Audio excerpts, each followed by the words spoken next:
La rentrée des classes pour les élèves en situation de handicap, moteur, handicap parfois mental aussi, une rentrée extrêmement difficile. C'est ce que dénonce aujourd'hui l'UNAPI. Bonjour Sonia Einou. Bonjour. Soyez la bienvenue sur Sud Radio. Sonia Einou, vous êtes la vice-présidente de l'UNAPI. Alors, on va le rappeler, vous représentez avec l'UNAPI des centaines de milliers, soit de parents, soit d'aidants, soit d'amis, tout simplement, d'enfants qui sont en situation de handicap, c'est ça ? Oui, c'est ça. Nous sommes des associations qui sont regroupées au niveau de l'UNAPI et qui sont des associations parentales de parents et d'amis de personnes en situation de handicap intellectuel. Alors, on est presque à 10 jours de la rentrée, c'est jeudi, pas celui-ci, celui qui suit, effectivement. Et aujourd'hui, avec toute l'UNAPI, vous poussez un coup de gueule dans la mesure où vous dites que trop d'enfants en situation de handicap ne savent même pas s'ils pourront faire leur rentrée. Combien sont-ils à ce stade ? Alors exactement, il y a des milliers d'élèves en situation de handicap qui se retrouvent sans solution de scolarisation. Alors quand on parle de solution de scolarisation, il faut être clair, c'est que est-ce que toutes les conditions de scolarisation permettent un parcours de scolarisation pour tous les élèves en situation de handicap, pour qu'ils préparent leur avenir ?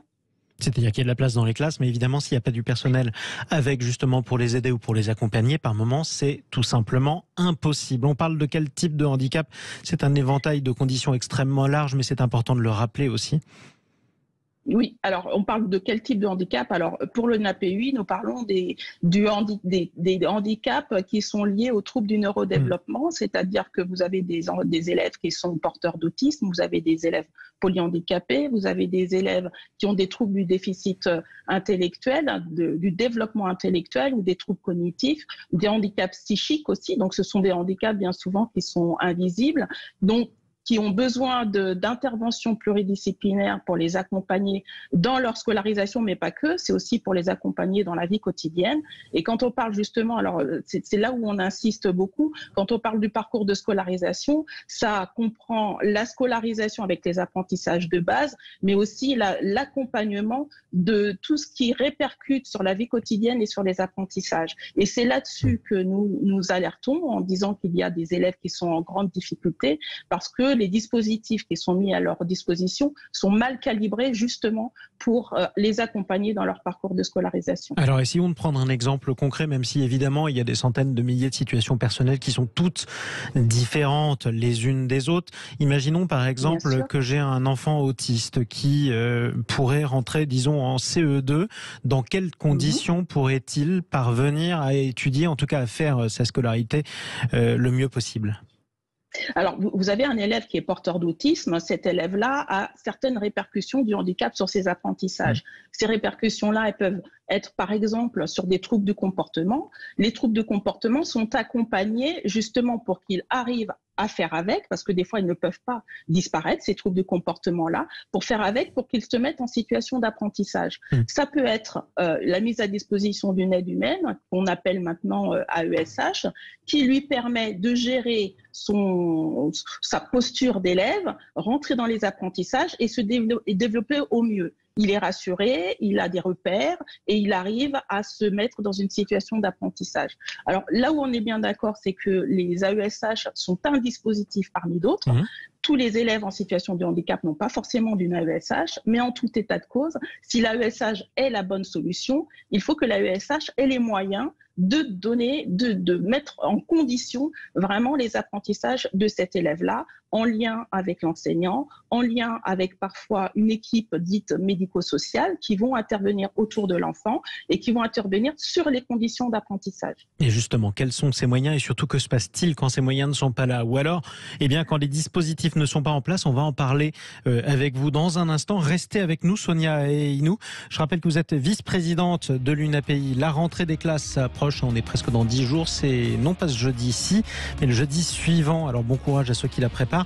Bon courage surtout à ceux qui ne savent pas comment ça va se passer, comme ces milliers de parents d'élèves, par exemple, dont les élèves sont en situation de handicap, notamment mental, et qui n'ont pas encore de solution pour leur rentrée. On en parle dans un instant sur Sud Radio. À tout de suite. Sud Radio Midi, Jean-Marie Bordry. Sud Radio Midi, Jean-Marie Baudry. Comment se déroulera la rentrée des élèves en situation de handicap dans une dizaine de jours?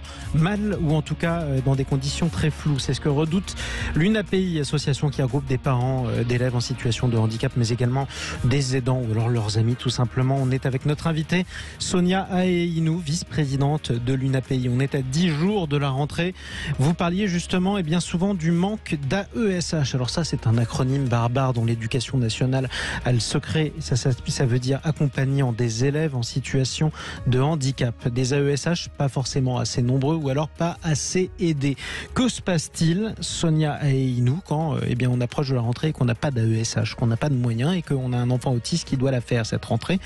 Qu'est-ce qu'on en fait? La question est terrible, mais on n'a pas le choix, on est obligé de la poser. Oui, on est obligé de la poser. Alors, deux choses. Déjà, qu'est-ce qu'on en fait si l'élève a besoin d'une AESH et que l'AESH n'est pas présente le jour de la rentrée?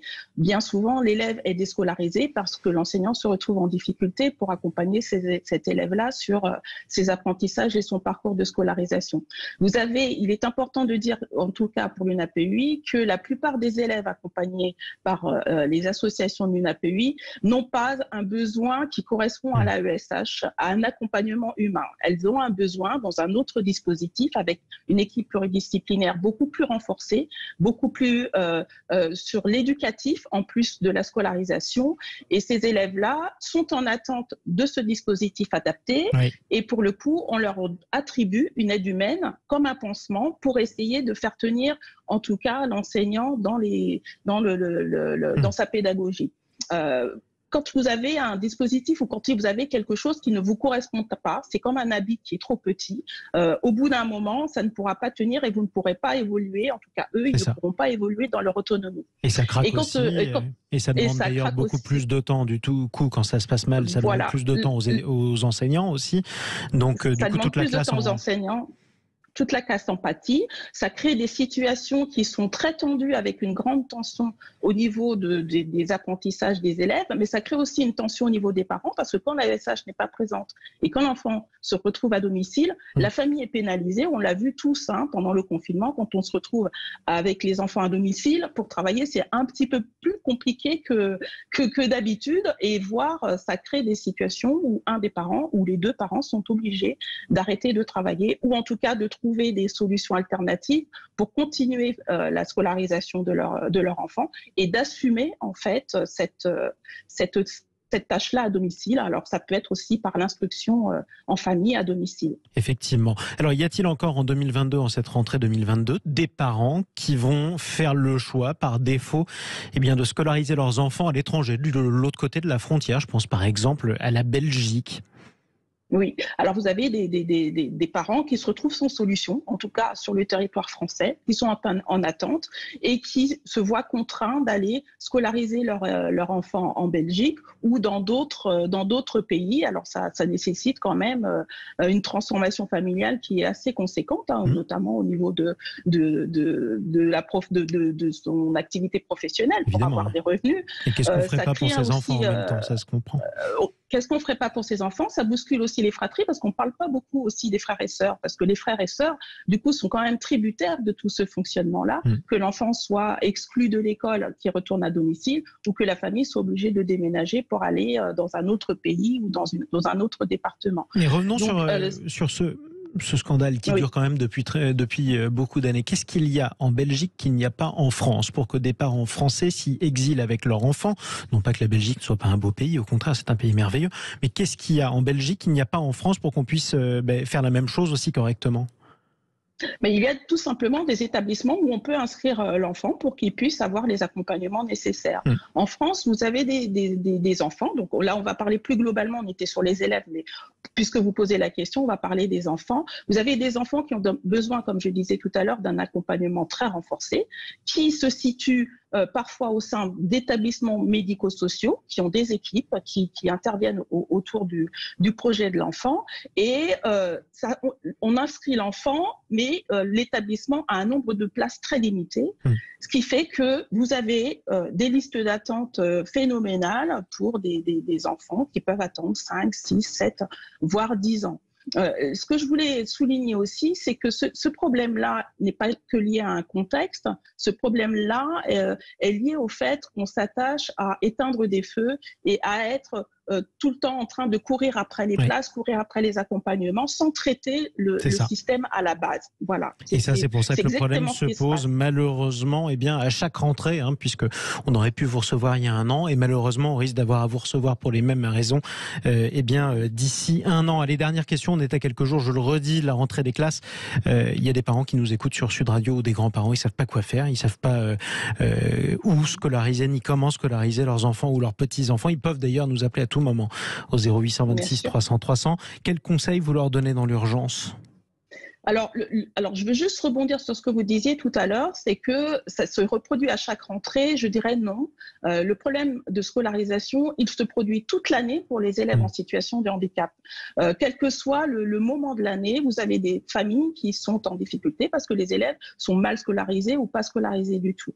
Le conseil que je pourrais donner aux familles, parce qu'il y a plusieurs années, il y a 4 ans maintenant, nous avons lancé une plateforme marentrée.org sur laquelle les familles peuvent témoigner de leur situation. Plus nous aurons de situations pour connaître l'ampleur et le vécu et la réalité des familles, plus on pourra le transmettre au gouvernement pour qu'il puisse réajuster les dispositifs, parce qu'on voit bien que c'est un gouvernement qui est engagé et qui multiplie des dispositifs, mais sans une réelle évaluation des dispositifs qui existent et une prise de conscience sur les réalités qui demeurent encore au quotidien, le gouvernement doit en tout cas s'attacher à travailler sur la qualité, sur l'amélioration de la qualité des dispositifs qui sont mis en place. Merci beaucoup Sonia et Inou, bon courage pour votre rentrée et pour la rentrée d'ailleurs de tous les parents d'enfants en situation de handicap qui nous écoutent sur Sud Radio. Je rappelle que vous êtes vice-présidente de l'UNAPI. À tout moment d'ailleurs, vous nous écoutez sur Sud Radio, vous nous appelez pour témoigner quel que soit le moment dans l'émission. 0826 300 300. Évidemment, on vous donne la parole tout de suite.